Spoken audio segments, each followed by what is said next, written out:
오늘은 항상 기뻐하라 이렇게 제목을 잡았습니다.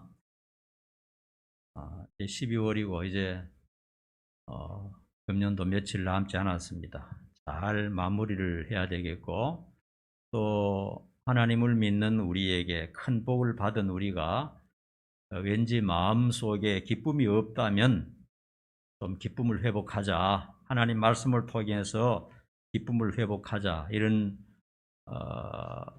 생각으로 오늘 본문을 정했습니다.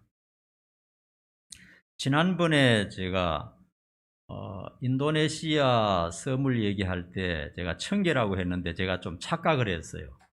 보니까 내가 이제 모니터링을 해보니까 청계라고 했는데 청계가 아니고 인도네시아 섬이 14,000개라 하는 겁니다. 그래서 양해해 주시기 바랍니다. 14,000개다.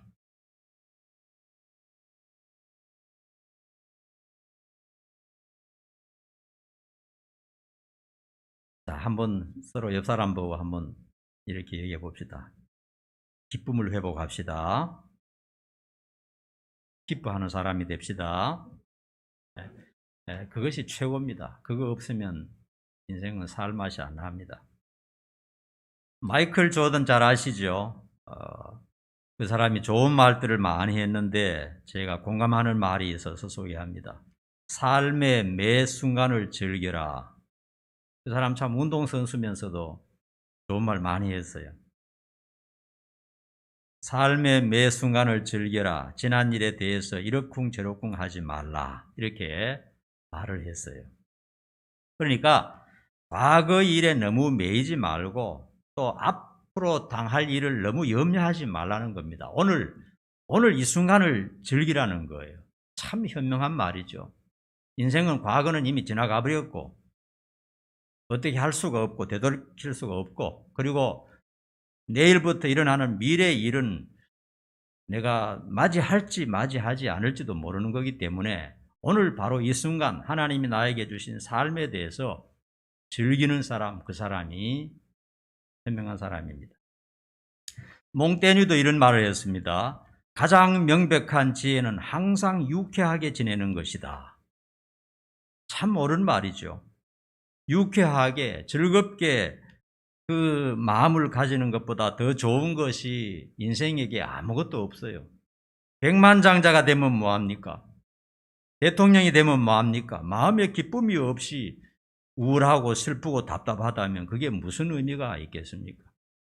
그러므로 여러분, 진짜 행복하고 진짜 좋은 것은 기뻐하는 겁니다.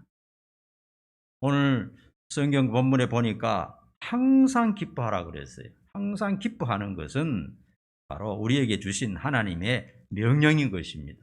또 기뻐하면 또 기뻐할 거리가 생기게 되고 또 이게 시너지 효과가 일어나게 되는 것입니다. 세계 최대 기업 애플이죠. 여러분이 좋아하는 아이폰 만드는 뭡니까? 아이폰인가요? 네. 애플이 세계에서 최고 큰 기업인데 보니까 총액이 시가총액이 한 3조 달러 정도 된다 그러더라고요. 3조 달러면은 3,500억 정도 되니까 삼성전자의 한 9배 정도 되는 것 같아요. 크기가.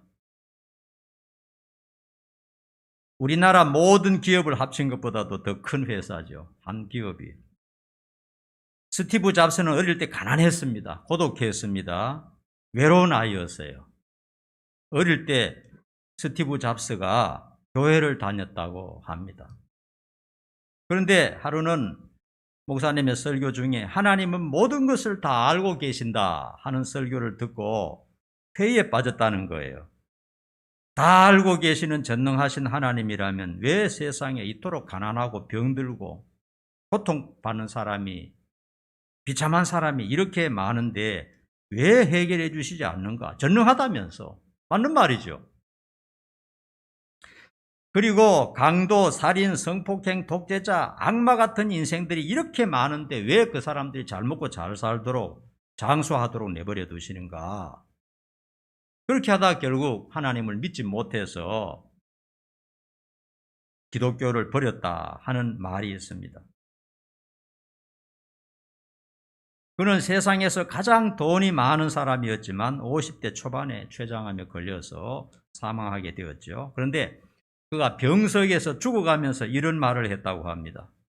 사람은 먹고 살 만큼만 있으면 더 욕심내지 말고 주변 사람들과 화목하게 지내며 즐겁게 사는 것이 가치 있는 것이다. 성공한 사람, 또 돈 많은 사람이 했는 말이니까 우리에게 주는 의미가 있잖아요. 천재성도 부도 명성도 그 모든 것도 큰 재산도 삶의 기쁨이 없다면 전부 다 허무하더라는 겁니다. 어느 날 갑자기 죽음이 찾아오게 되고 그 모든 것이 그 사람을 구원하지 못했더라 하는 것입니다. 그러므로 오늘 내가 살아있는 오늘 순간순간을 기뻐하는 그것보다 더 나은 것이 없어요. 그것보다 현명하고 지혜로운 것이 없다 하는 것을 우리는 다시 한번 깨달아야 됩니다. 오늘 주님의 말씀도 그것을 우리에게 말씀하고 있습니다. 조선 말기에 전민 신분의 할아버지가 꿈에도 소원인 갓을 하나 구하여 쓰고 다녔습니다. 그런데 동네 살던 양반들이 그 상놈이 갓을 쓰고 다니는 걸 보고 벗겨서 짓밟고 구타하고 욕을 퍼부었습니다. 감히 상놈 주제에 양반들이 쓰는 갓을 쓸 수 있나? 이렇게 하면서 모욕을 했죠. 조선시대는 신분사회였기 때문에 의복이나 신발이나 두발 모두 구별되어야 했어요. 양반들하고 같이 할 수가 없었습니다. 그때 청함이라는 어린 소년이 그것을 보고 도무지 이해할 수가 없었습니다. 사람은 다 똑같은데 왜 어떤 사람은 이런 모자를 써야 되고 어떤 사람은 저런 모자를 써야 되고 이런 옷을 입어야 되고 저런 옷을 입어야 되느냐. 참 이상하다. 그리고 어른들한테 물어보니까 과거 시험을 잘 봐서 과거에 합격되면은 신분이 변할 수 있다 하는 얘기를 들었어요. 그래서 공부를 열심히 해서 과거 시험을 보러 갔는데 뭐 열심히 공부했으니까 누워서 떡 먹기요. 그래서 이 사람 시험을 잘 봤어요. 확실하게 봤습니다. 그런데 결과는 불합격이었어요. 알고 보니까 그때 당시에 대신과 조정들이 조선 말기에 이미 타락해가지고, 여러분 알잖아요. 타락해가지고 시험 성적을 전부 조작해버리는 겁니다. 그래서 합격증을 돈 받고 파는 거예요. 여러분, 민주주의가 확실히 발전하지 못한 나라에, 독재자 나라에 가보면요, 전부 그런 식입니다. 지금도 마찬가지입니다. 그냥 부정부패가 만연하고요, 열심히 일하고 열심히 노력한 사람이 잘 사는 그런 곳이 아니에요. 그냥 전부 부정부패. 그렇게 해서 그 돈과 백으로 하지 않으면은 절대로 합격할 수 없다는 것을 알고 과거 시험 치는 것을 포기해 버렸습니다. 그리고 관상학을 공부하기로 했습니다. 남의 관상을 봐주고 돈을 얼마씩 받아서 먹고 살면 되니까 관상학을 공부하기 시작했습니다. 그런데 관상학을 공부하면서 이제 자신의 얼굴을 관상학적으로 한번 살펴보았어요. 절망할 수밖에 없었습니다.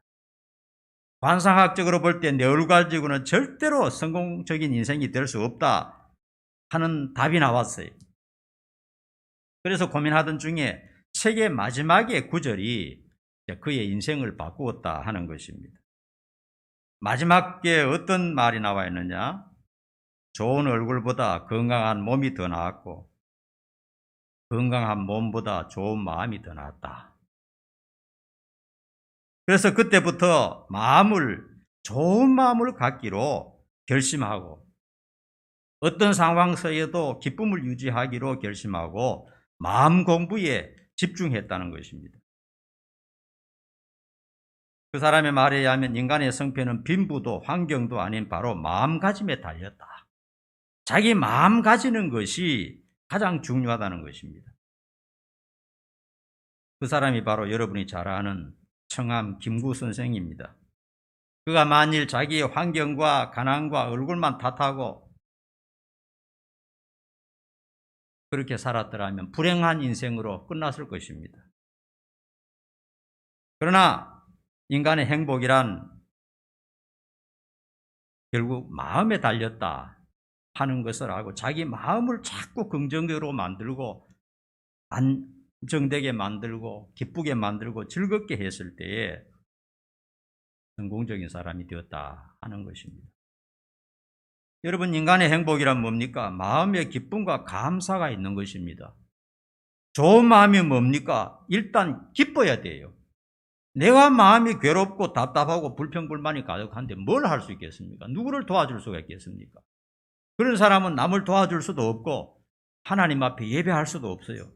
가장 중요한 것은 내가 기뻐야 됩니다. 내가 즐거워야 됩니다. 내가 행복해야 됩니다. 내 마음이 자유롭고 평안해야 됩니다. 그것보다 더 중요한 것은 세상에 아무것도 없어요. 자, 우리 4절 말씀 한번 다시 봅시다. 4절 다시 시작. 주 안에서 항상 기뻐하라. 내가 다시 말하노니 기뻐하라. 이 글을 쓰고 있는 사도 바울은 지금 감옥에 갇혀 있는 상태입니다.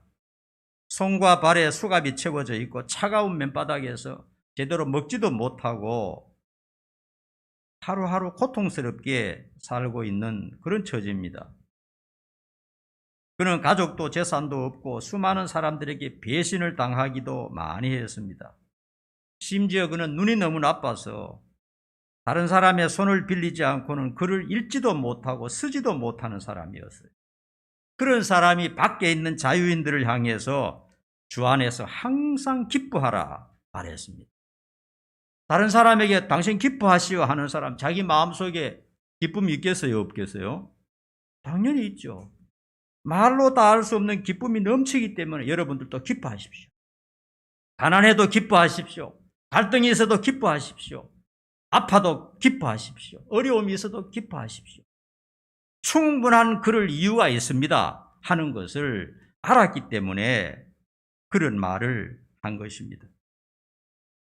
보니까 주 안에서 항상 기뻐하라.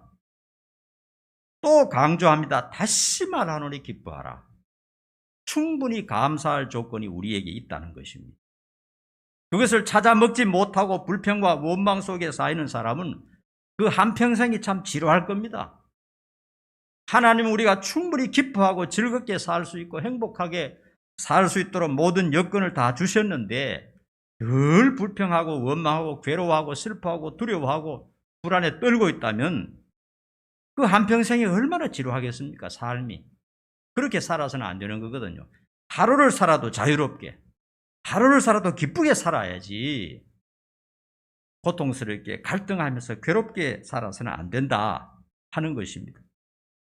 감옥에서 오늘 죽을지 내일 죽을지 모르는 이 죄수가 밖에 있는 사람들을 보고 항상 주 안에서 기뻐하라고 했으니까 분명히 그 원인이 있다는 겁니다. 그리고 여러분, 주를 떠나서는 기쁨이 없습니다. 주 안에서만 기쁨이 있다는 사실을 분명히 알아야 됩니다. 사람이 살아가는데 어려움과 고난이 없을 수는 없습니다. 그런데 어떻게 기뻐하면서 살아간다는 것입니까? 진정한 기쁨은 환경이나 물질의 문제가 아니라는 것입니다. 그런 것은 잠시 있다가 지나가 버리는 것이요. 우리는 예수님의 공로로 죄 용서받고 구원받고 이미 영생을 얻은 하나님의 자녀입니다. 한번 따라합시다. 나는 하나님의 자녀입니다. 하나님의 사랑과 보호를 받고 있습니다. 믿습니까? 네. 그거 안 믿으면 신앙생활을 할 이유가 없는 거죠. 이 세상 천지 만물을 만드신 위대하신 하나님께서 우리를 보호하고 계십니다. 우리를 사랑하고 계십니다. 끝까지 지켜주신다고 약속하셨어요.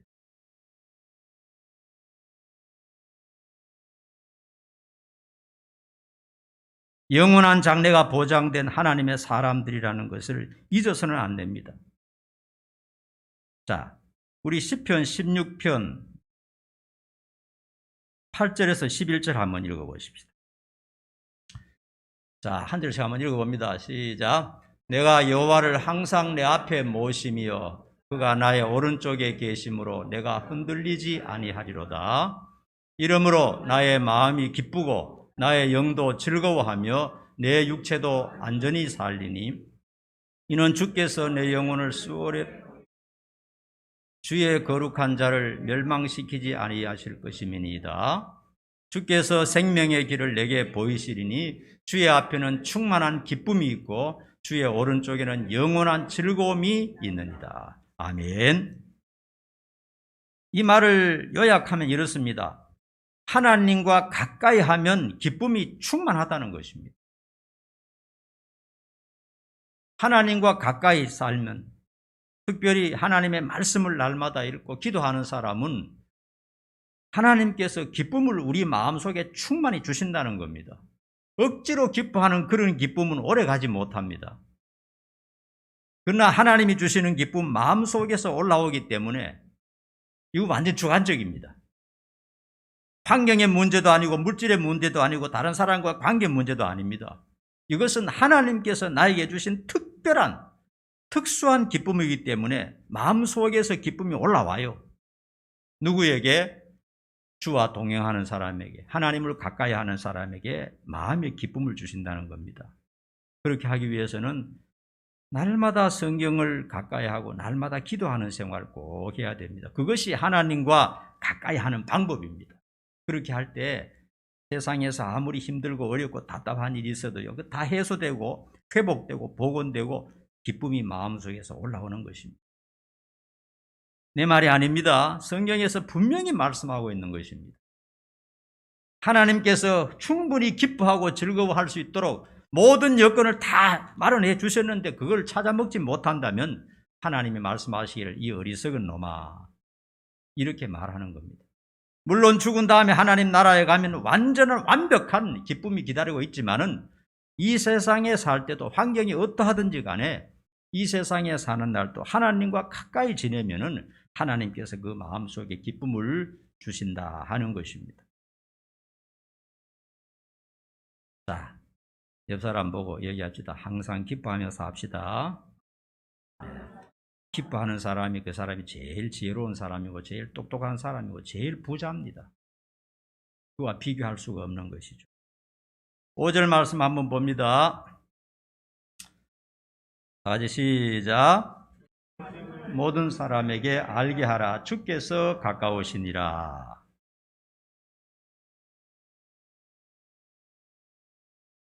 이제 다른 사람에게 관용을 베풀라 하는 것입니다. 남에게 관용을 베푸는 것은 마음에 여유가 있고 기쁨이 있어야 가능한 것이죠. 내 마음이 답답해서 그냥 터질 것 같은데 누구에게 관용을 베풀 수 있습니까? 관용을 베푼다는 것은 뭡니까? 그 사람을 이해하는 겁니다. 상대방을 이해하고 양보하고 용서해 준다는 겁니다. 관용한다는 것이. 내 마음이 답답하고 내 마음이 괴롭고 갈등이 있는데 어떻게 그런 게 있을 수 있습니까? 남을 이해하고 남을 양보하고 그 사람을 이렇게 좋게 용서할 수 있는 것은 내 자신이 기뻐야 되고 내 마음에 여유가 있어야 돼요. 그래야 관용을 베풀 수 있는 것입니다. 자, 여러분 감옥에 안 가봤죠? 나도 안 가봤습니다.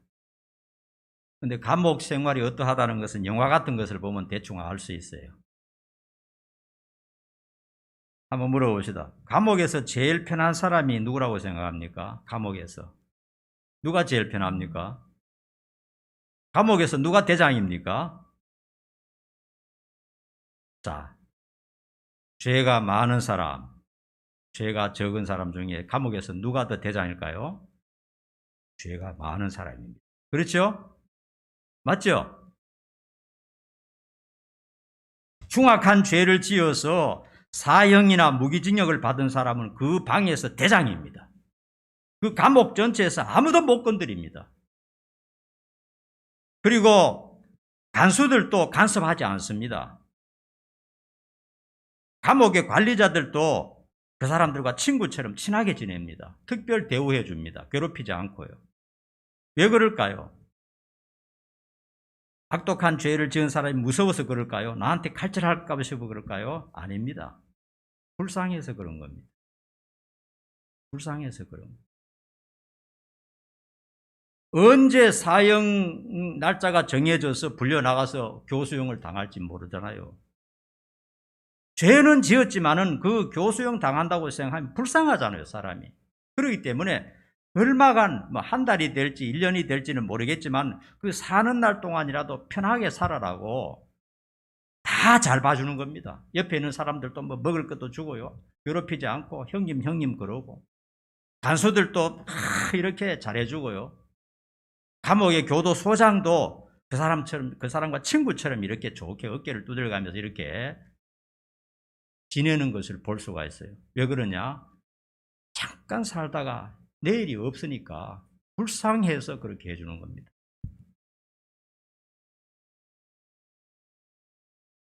얘기를 들어보니까요, 그 사형수는요, 밤에 잠을 제대로 못 잔다 그래요. 간수의 발걸음 소리만 나도 깜짝깜짝 놀란다는 겁니다. 무서운 죄를 저질렀지만은 자기가 죽는 것은 무섭거든요. 간수가 올 시간이 아닌데 오는 발걸음 소리가 나면 빨떡이를 나서 깜짝 놀라서 막 이 대소변을 잘 산다는 거예요. 그렇게 무서워한다는 겁니다. 그러니까 불쌍하잖아요. 반대로 감옥에서 가장 고달프고 힘드는 사람은 누굽니까? 아주 좀도둑 같은 아주 죄가 적어가지고 뭐 몇 달 살다가 나올 그런 사람들이 제일 괴롭힙니다. 그런 사람은 두들겨 맞기도 하고 뭐 욕 얻기도 하고 그래요.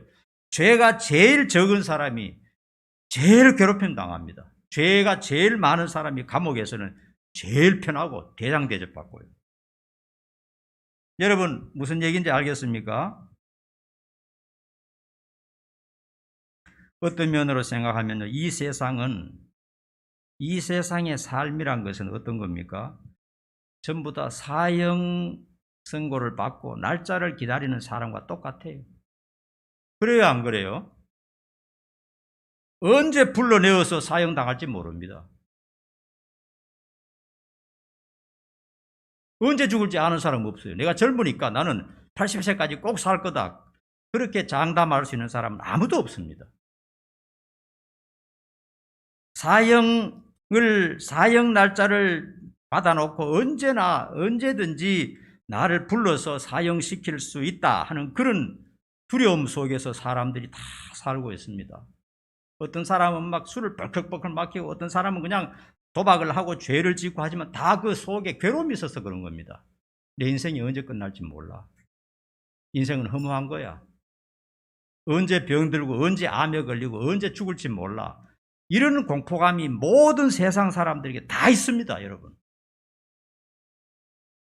없는 사람 없어요. 세상은 그런 겁니다. 그런데 오직 예수님을 믿고 하나님의 자녀된 자는 구원을 받고 다음 세상이 있습니다. 그렇죠? 우리는 그런 데 대한 공포가 사라졌어요. 왜냐하면 죽어도 부활하게 되고 하나님의 나라에서 영생을 누린다 하는 것이 성경 전체에서 우리에게 가르쳐 주는 것이고 우리가 그걸 믿기 때문에 구원을 믿기 때문에 영생을 믿기 때문에 신앙생활을 하고 있지 않습니까? 그렇잖아요. 성경이 거짓말이라면 누가 교회 다니고 누가 신앙생활 하겠습니까? 우리는 분명히 그것을 믿습니다. 우리는 죽어도 다시 부활하게 되고 사형수처럼 망하지 않고 영생을 얻는다. 제 말씀 이해하시겠죠? 여러분 이 세상에서도 악독한 사람, 못된 사람, 독재자들이 더 잘되고 더 오래 사는 것을 많이 봅니다. 하나님이 잘 되게 해주십니다. 왜? 장래가 없으니까요. 언제 사형을 받을지 모르니까 그런 사람들도 자식들 데리고 이 세상에서 사는 날 동안 잘 살도록 해주십니다. 악독한 사람, 못된 사람, 깡패, 강도, 도둑놈, 흉악한 흉악범들도 이 세상에 그냥 70년, 80년 살 동안은 하나님이 그냥 불쌍해서 그냥 내버려 두는 겁니다. 장래가 없으니까요. 다른 게 없잖아요.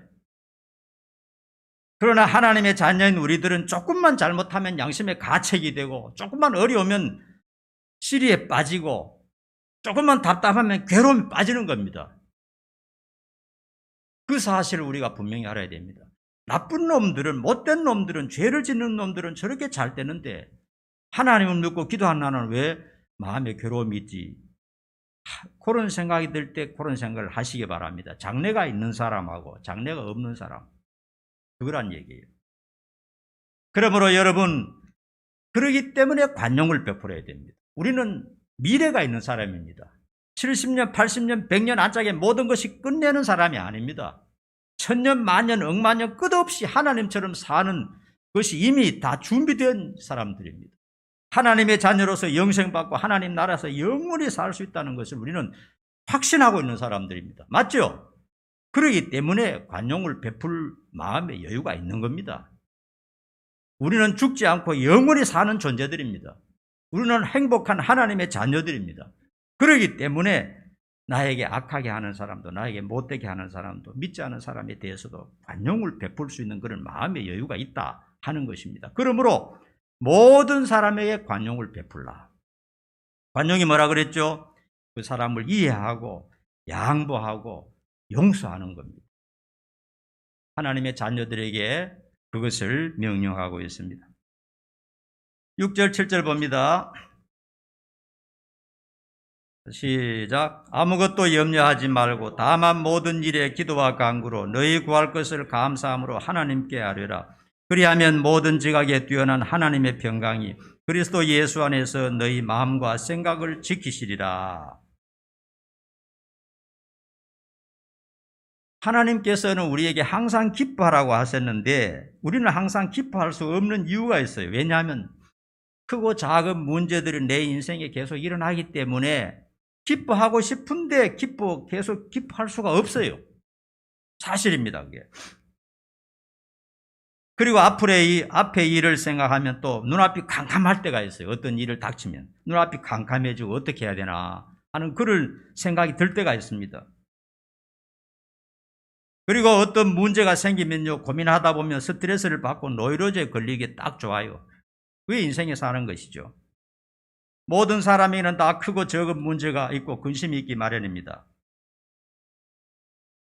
그러나 주님께서는 그러한 문제들을 하나님께 내려놓고 기도하라고 하셨어요. 아무것도 염려하지 말고 나한테 맡기고 기도만 하면 된다 그랬어요. 여러분 믿습니까? 노맹놀랑이라는 사람이 이런 말을 했습니다. 언제까지 계속되는 불행은 없다 그랬어요. 맞는 말입니다.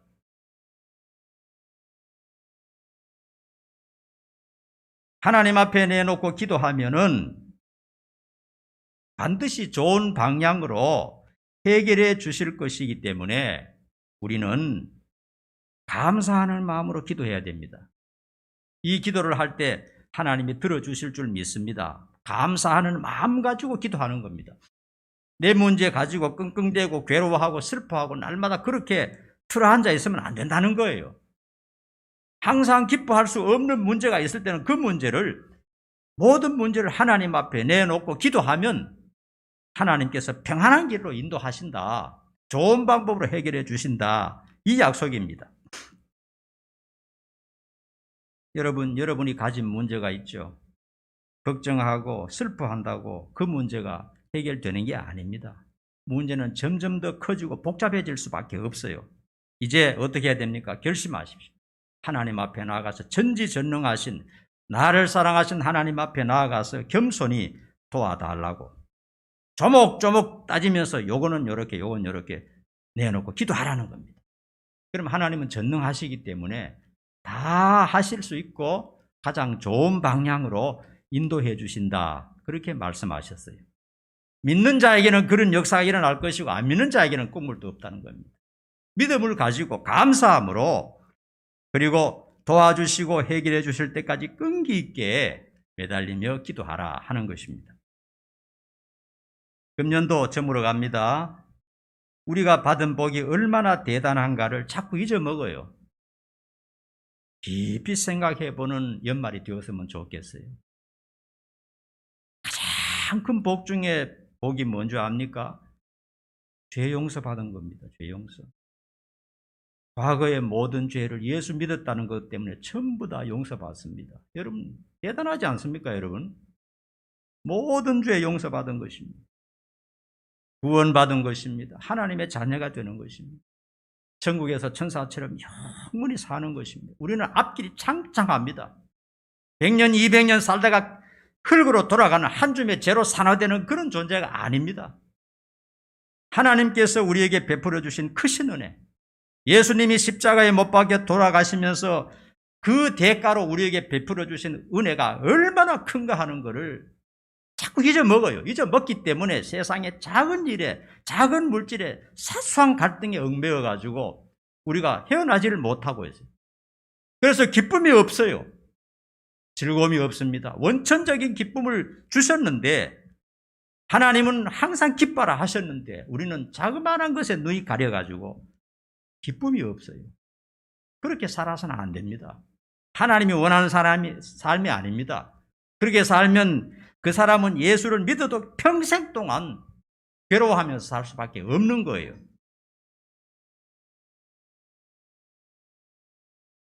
우리가 이런저런 일로 감사와 기쁨을 잃어버렸다면 회복합시다. 결심하고 회복합시다. 그것이 먼저입니다.